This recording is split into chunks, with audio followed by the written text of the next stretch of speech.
திருநாகேஸ்வரம் சென்று நாக பரிகார தோஷம் செய்கிறவங்க காளகஸ்தி சென்று கேது பரிகார தோஷம் செய்வதற்கு பதிலாக எங்கெங்கேயோ அந்த நாகதோஷத்துக்கு பார்த்திங்கன்னா ஒன்று ராகுனா திருநாகேஸ்வரம் ஓடி போயிடுறாங்க, அந்த பக்கம்னா கேதுக்கு பார்த்திங்கன்னா காளகஸ்தி போயிடுறாங்க. இதுக்கு போகிறதுக்கு பதிலாக சிம்பிளாக ஒரு பரிகாரம் சொல்கிறேன். புதுக்கோட்டை பக்கத்தில் 12 கிலோமீட்டர் தொலைவில் பார்த்திங்கன்னா பேரையூர்னு இருக்குது. பேரையூர் நாகநாத சுவாமி, இங்கே தான் நாகராஜன், அந்த நாகங்கிறது உருவாகின இடம் இங்கே தான் சொல்லப்படுகிறது. பேரையூர்னு பேர். இங்கே பாலபிஷேகம் செய்து வழிபட 2 தோஷங்களும் நீக்குது. அப்போ ராகு தோஷம் கேது தோஷம் யாராக இருந்தாலும் இங்கே இருக்கக்கூடிய பேரையூரில் போய் அந்த நாகராஜ சுவாமி வழிபடும் பொழுது 2 விதமான தோஷங்களும் நிவர்த்தி ஆகுது. இந்த ஆலயத்தில் சர்ப்ப தோஷங்களுக்குரிய பரிகார யந்திரங்களை இங்கே பிரதிஷ்டை பண்ணியிருக்காங்க. அதுதான் இங்கே இருக்கக்கூடிய விசேஷம். இத்தலம் வலம் வர நாக கோலத்தை வலம் வந்த உணர்வு ஏற்படும். அதாவது நாகலோகத்தை வழிபட்ட ஒரு இடமாக இது இருக்கிறது.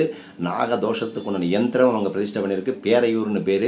போய் வழிபட்டு வாங்க, எல்லா நாகதோஷமும் நிவர்த்தி ஆகும்.